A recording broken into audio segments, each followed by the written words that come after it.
Vadodara case के बारे में तो सबने ही सुन लिया है। कुछ चीजें मैं भी आपको बता देती हूँ।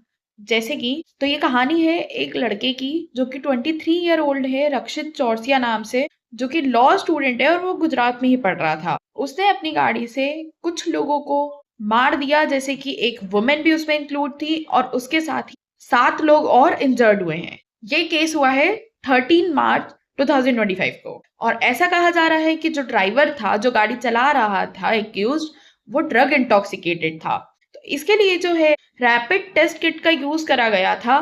क्या होता है रैपिड टेस्ट किट? जो कि कभी भी इस टाइप के केसेस होते हैं तो सबसे पहले यूज करा जाता है।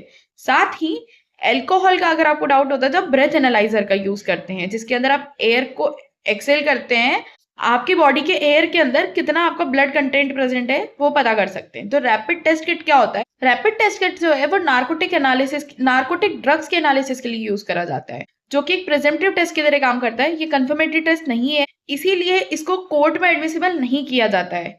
ये सिर्फ आपको एक तरीके से ये सिर्फ आपको एक बेस बना करके देगा कि हाँ, इस सैंपल के अंदर ड्रग प्रेजेंट था। नार्कोटिक ड्रग्स के अंदर आते हैं जैसे कि ओपिएट, मैरिजुआना, मेथेम्फेटामीन, कैनाबिस, कोकेन और अदर प्रिस्क्राइब ड्रग्स भी आती है नार्कोटिक के अंदर, जो कि आप सलाइवा स्वैब से ले सकते हैं। मतलब आपने सलाइवा का स्वैब लिया, सैंपल लिया और आप उसको एनालाइज करेंगे। अदर देन दैट, इस केस के अंदर ब्लड सैंपल्स को भी भेजा गया एफएसएल में, जो कि गाड़ी चला रहा था उसके, जो उसके साथ में बैठा था और जो इन दोनों से इस केस को होने से पहले मिला था।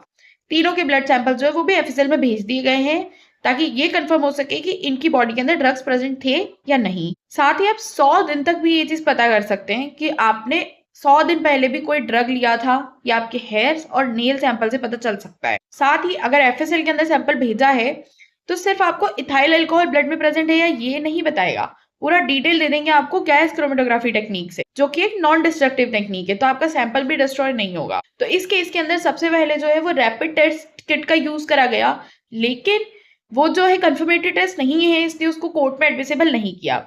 इसलिए वापस से जो है ब्लड सैंपल्स को एफएसएल के अंदर भेजा गया। ब्लड सैंपल्स तो वैसे भी इन केसेस के अंदर कलेक्ट करे ही जाते हैं, तो उनको एफएसएल के अंदर भेजा गया है फॉर एग्जामिनेशन। अभी तक उसकी रिपोर्ट नहीं आई है, जो कि 1 हफ्ते के अंदर रिपोर्ट आ जाएगी। अगर रिपोर्ट में ये चीज आ जाती है कि उनके बॉडी के अंदर या उनके ब्लड के अंदर जो है ड्रग का क्वांटिटी प्रेजेंट था, तो जो सेक्शंस लगेंगे वो अलग होंगे एज कम्पेयर टू जो अभी सेक्शंस लगे।